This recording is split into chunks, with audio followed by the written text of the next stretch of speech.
एका ठिकाणी एका परिसरामध्ये राहणारी एक 26 वर्षीय तरुणी होती आणि त्या 26 वर्षीय तरुणीचे तिच्या आईसोबत थोडं बोलण्यावरून वादविवाद झाला होता।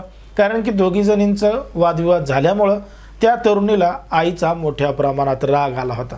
मग ती राग आईला म्हणली की मी चालले घर सोडून, तू काय मला लक्ष देत नाही, तू काय काळजी करत नाही। मग तिची आई म्हणे जाय, कुठं जायचं तर जाय, असं म्हणल्यामुळं त्या पोरीला मोठ्या प्रमाणात राग आला आणि ती 26 वर्षीय तरुणी तना करत घर सोडून घरातून निघून गेली। मग आईला वाटलं राग कुठं मैत्रिणीकडे गेली असेल, तिचा राग शांत झाला की काही वेळानं वापस येईल, म्हणून त्या आईनं सुद्धा जास्त काही लक्ष दिलं नाही। कारण की तिला माहिती आता पोरगी मोठी आहे, लहान नाही, काय नाही, 26 वर्षाची आहे, तिला सुद्धा काही गोष्टी कळायला पाहिजेत आणि असं राग निघून जायला नाही पाहिजे, म्हणून आई सुद्धा त्या पोरीला काही म्हणली नाही। पण मात्र ती तरुणीला इतका राग आला होता की तिनं थेट घर सोडायचा निर्णय घेतला होता। मग घर सोडून ती चालत एका रोडच्या दिशेनं गेल्यानंतर त्या ठिकाणी मध्यरात्र झाली होती आणि रात्रीच्या वेळेला कुठं जावं काय जावं हे तिला समजत नव्हतं। पण मात्र आता घरी वापस जायचं नाही, जिकडं रस्ता दिसन तिकडं जायचं असं त्या पोरीनं ठरवलेलं होतं। कारण की तिला तिच्या आईचा लयच राग आला होता।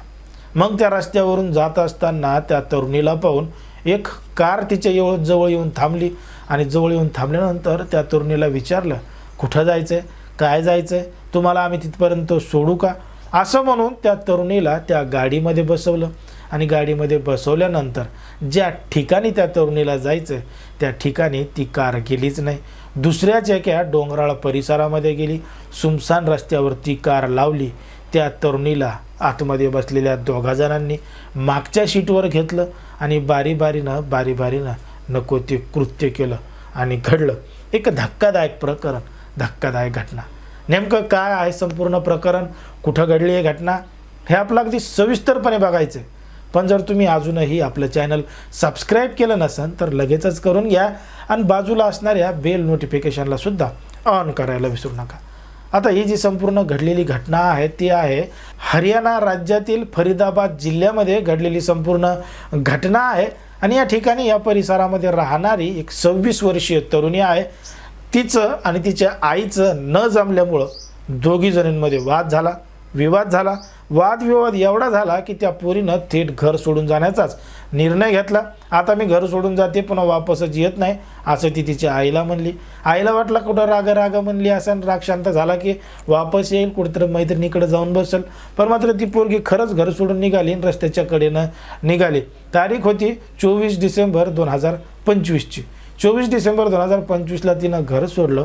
त्या ठिकाणी एक कार आली, त्या कारमध्ये दोघं जण बसलेले होते। त्या दोघा जणांनी त्या पोरीला म्हणले, त्या तरुणीला म्हणले की तुम्हाला कुठं जायचं आहे। मग त्या तरुणी सांगितलं इथं जायचं आहे। मग ते म्हणले गाडीत बसा, आम्ही तुम्हाला त्या ठिकाणी नेऊन सोडतो। मग त्या तरुणीला वाटलं ठीक आहे, चांगले लोक आहेत, अनोळखी असले तरी चांगलं बोलतायत, म्हणून ती तरुणी त्यांच्या गाडीमध्ये बसली। आता गाडीमध्ये बसल्यानंतर सुरुवातीला ते एकमेकांना बोलत होते, काय चाललं, कुठं चाललात, काय अडचण आहे का, काय आहे का, असं बोलणं चालणं सुरू झालं। मग बोलता त्या दोघांपैकी एका जणांनी त्या तरुणीला म्हणले की तुला काही पैशाची अडचण आहे का, पैशाची काही गरज आहे का, जर काय पैसे लागले तर मी तुला देतो, असं म्हणून ऑनलाईन त्या तरुणीच्या याच्यावर 600 रुपये पाठवले आणि 600 रुपये पाठवल्यानंतर त्या तरुणीला काहीतरी खा किंवा उतरल्यावर काहीतरी घे असं सांगितलं। त्याच्यामुळे त्या तरुणीचा अजूनच जास्त त्यांच्यावर विश्वास बसला। तिला वाटलं लोक लय चांगले आहेत, म्हणून त्यांनी काय केलं, बघता बराच वेळ झाल्यानंतर गाडी दुसऱ्याच्या एका डोंगराळ परिसरामध्ये नेली, सुमसान रस्त्यावर नेली, ज्या ठिकाणी कोणी येत जात नाही अशा ठिकाणावर नेली आणि त्या दोघा जणांनी त्या पोरीला पकडलं, मागच्या सीटवर नेलं आणि मागच्या सीटवर नेऊन बारीनं त्या पोरीसोबत नको ते कृत्य केलं। तिनं आरडाओरडा करण्याचा प्रयत्न केला तर तिला जीवे मारण्याची धमकी दिली। घडलेला प्रकार कोणाला सांगायचा नाही असं देखील सांगितलं। आता हा सगळा प्रकार त्या ठिकाणी घडल्यानंतर त्या तरुणीला जीवे मारण्याची धमकी देऊन दुसऱ्या ठिकाणी ते घेऊन जात होते। पण मात्र घेऊन जात असताना त्या तरुणीनं गाडीमधून उडी मारायचं ठरवलेलं होतं, कारण की ते दोघं जण गाडी मधून तिला उतरू देत नव्हते। अखेर एक गाव जवळ आल्यानंतर त्या तरुणीनं चालत्या गाडीमधून उडी मारली आणि उडी मारल्यामुळं तिच्या डोक्याला गंभीर स्वरूपाने जखम झाली. आता त्या ठिकाणी पडल्यानंतर जाणाऱ्या येणाऱ्या गाड्यांनी त्या तरुणीला पाहिलं होतं आणि तिला पाहिल्यानंतर तात्काळ जवळच्या दवाखान्यामध्ये नेऊन उपचार देखील केलं होतं. आता हा सगळा प्रकार मध्यरात्री घडला होता.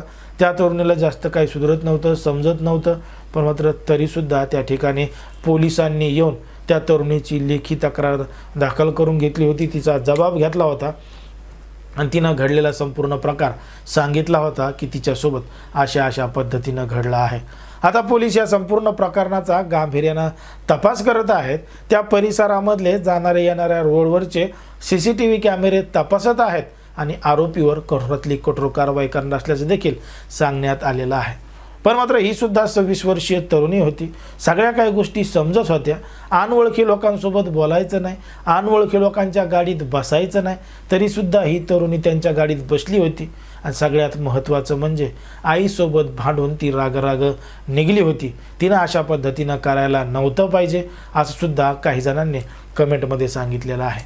पण मात्र ज्या पद्धतीनं हा सगळा प्रकार घडलेला आहे त्यामुळं कोणत्याही लोकांवर विश्वास ठेवला नाही पाहिजे असं एकंदरीत आपल्या या संपूर्ण प्रकरणावरून लक्षात येतं. त्यामुळं तुम्हाला काय वाटतं हे देखील स्पष्टपणे कमेंटमध्ये सांगा. कारण की कोणाच्याही भावना दुखवणं, कोणाचंही मन दुखवणं हा आपला उद्देश नाही. समाजामध्ये जे घडतंय, मीडियामध्ये जे दिसतंय तेच सांगायचं काम त्या ठिकाणी करत असतो. लोकांना सतर्क आणि सावध राहण्याचं सुद्धा आवाहन करत असतो.